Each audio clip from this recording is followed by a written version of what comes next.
விண்ணுக்குட்டிய எனக்கு எவ்வளோ பிடிக்கும் அப்படிங்கிறது வந்து எனக்கு தான் தெரியும் அப்படின்னு சொல்லிட்டு அரோரா வந்து பயங்கரமா அழ ஆரம்பிச்சுட்டாங்க. அதே மாரி கானா வினோத் உள்ள வந்ததுக்கப்புறமா வந்து ரொம்பவே டல்லா இருந்தாரு. அதுக்கான காரணத்தையும் வந்து அவரு சொன்னாரு. ஸோ ஃபர்ஸ்ட்டு திடீர்னு வந்து எல்லாருமே நார்மலா இருக்காங்க. ஸோ அந்த பாட்டு போட்ட உடனே வந்து பார்த்திங்கன்னா, வெறித்தனம் பாடல் போட்ட உடனே அந்த ஒரு எக்ஸைட்மெண்ட் வினோத்த பார்க்குறதுக்காக ஒவ்வொருத்தரும் வந்து அந்த டோர் முன்னாடி ஓடி வந்து நின்னு அந்த ஒரு மொமெண்ட் பார்க்குறதுக்கே வந்து செம்மையா இருந்தது. ஸோ அந்த இடத்துல உள்ள வந்த உடனே வந்து பார்த்திங்கன்னா, அமித் வந்து தூக்கி சுத்தி பயங்கரமா வந்து சம்பவம் செஞ்சுட்டாரு. ஸோ அது பார்க்குறதுக்கே வந்து நல்லா இருந்தது. எல்லாரையும் ஒருத்தர் விடாம ஒவ்வொருத்தரையா போய் காணவன் வந்து அட்ரஸ் பண்ணிட்டு, அதுக்கப்புறம் பிக் பாஸ் வந்து பேசுறாரு. "என்ன ஜூனியர்" அப்படிங்கிற மாரி சொன்ன உடனே பிக் பாஸ் அப்படின்னு சொல்லி, "என்ன பாக்கியா என்ன சொன்னாங்க?" அப்படின்னு கேட்கும்போது, பாக்கியா வந்து, "நீ நல்லா கரெக்டான ஒரு டிசிஷன் தான் எடுத்திருக்க. நீ கவலைப்படாத" அப்படிங்கிற மாரி ஆறுதலா தான் வந்து சொன்னாங்க. அவங்களும் ஹாப்பி அப்படின்னு சொன்னோனே, "நைஸ்" அப்படிங்கிற மாரி பிக் பாஸ் சொல்றாரு. "சரி என்னாச்சு? ஏன் டல்லா இருக்கீங்க?" அப்படிங்கிற மாரி வந்து கேட்குறாங்க. ஏன்னா ரொம்ப சோகமா ஒரு மாரி வந்து இருந்தாரு. ஸோ அதுக்கப்புறம் அவர் சொன்னாரு, இந்த மாரி "இல்ல பஸ் ரொம்ப உடம்பு சரியில்லாம போயிடுச்சு திடீர்னு. ரொம்பவே சுத்தமா வந்து முடியல. டாக்டர் வந்து செக் பண்ணி எல்லாமே அதுக்கப்புறம் தான் வந்து இப்போ வீட்டுக்குள்ள வந்து அனுப்புனாங்க." அப்படிங்கிற மாரி வந்து சொல்லியிருந்தாரு. ஸோ எனக்கு தெரிஞ்சு அவருக்கு பயங்கரமான ஒரு செலிப்ரேஷன் அதெல்லாம் வந்து நடந்தது.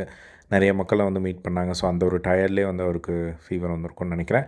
உடனே ஹவுஸ்மேட்ஸ் எல்லாம் வந்து கலாய்ச்சிட்டு இருந்தாங்க. "என்ன ஹேங் ஓவரா? கைய காட்டு, ஊது" அப்படின்னு சொல்லிட்டு ஃபன் பண்ணிக்கிட்டு இருந்தாங்க. அதுக்கப்புறம் கானா வினோத் கூட வந்து எல்லாருமே ரொம்ப ஜாலியா வந்து நின்னுட்டு பேசிட்டு இருந்தாங்க. அப்போ வந்து சைட்ல வந்து அரோரா வந்து பயங்கரமா தேம்பி தேம்பி அழ ஆரம்பிச்சுட்டாங்க.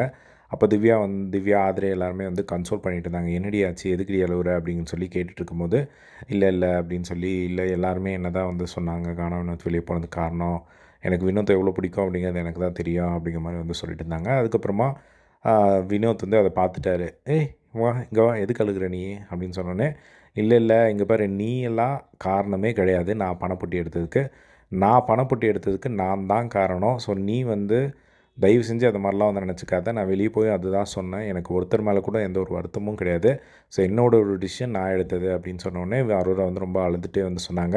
இல்ல எனக்கு வினுக்குட்டிய எனக்கு எவ்வளோ பிடிக்கும் அப்படிங்கிறது எனக்கு தான் வந்து தெரியும். நான் வந்து ஆ இப்போ நீ இவங்கெல்லாம் சொல்கிறதெல்லாம் வச்சு கேட்டுட்டு, இப்போ நான் தான் உன்ன வெளிய அனுப்பிச்சிட்டனோன்னு சொல்லி என்கிட்ட பேசாம போயிடுவியோ அப்படின்னு சொல்லி எனக்கு ஒரு மாரி இருந்தது அப்படின்னு சொல்லி பயங்கரமா வந்து அரோரா வந்து அழுதத வந்து பார்க்க முடிஞ்சுது. அதுக்கப்புறமா நம்ம வினோத் வந்து அவர கன்சோல் பண்ணதையும் வந்து பார்க்க முடிஞ்சுது. ஸோ மிச்சம் இருக்கிற நாள்ல நம்ம செம்ம ஜாலியா இருக்கணும் அப்படின்னு சொல்லிட்டு எல்லார்ட்டயும் வந்து சொல்லிட்டு இருந்தாரு. ஸோ இதுதான் வந்து பார்த்தீங்கன்னா, இப்போ லைவ்ல வந்து போயிட்டுருக்கு. ஸோ ஃபர்தரா என்ன நடக்குது அப்படிங்கிறத இதே மாரி அப்டேட் பண்றேன். இதே மாரி எல்லா பிக் பாஸ் லைவ் அப்டேட் தெரிஞ்சுக்க நம்மளோட சேனலை சப்ஸ்கிரைப் பண்ணி சப்போர்ட் பண்ணுங்க. தேங்க்ஸ் ஃபார் வாட்சிங் அஸ். பை.